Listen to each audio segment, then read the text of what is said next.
Бүгүнкү күнгө деген соттун чечими мажбурлап аткаруу дайындалган.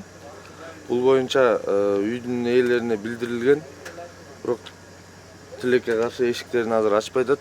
Соттун чечими мажбурлап аткарганга өтөбүзбү, өтпөйбүзбү ошону өзлөрүнөн тактап алалы дегенбиз да. Биз мыйзамсызбы, мыйзамсыздуу курулганын айта албайм. Мага соттун чечими келди. Биз соттун чечимин аткарабыз.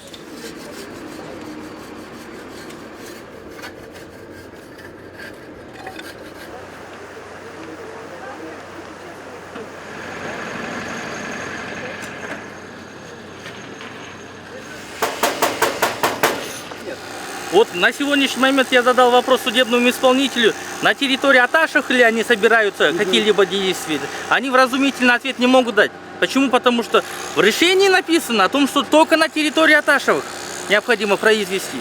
А вот этот забор является территорией Ткачевой. Постановление о предоставлении бессрочного пользования Ткачевой, оно не отменено. Вот я говорю, вот по красной книге, вот эта территория, это Аташев. А забор проходит вот так.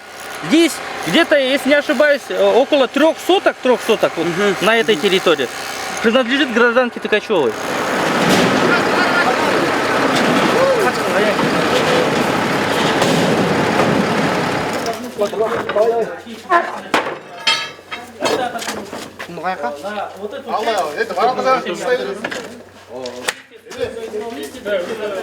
İş жағына, замок бұзады.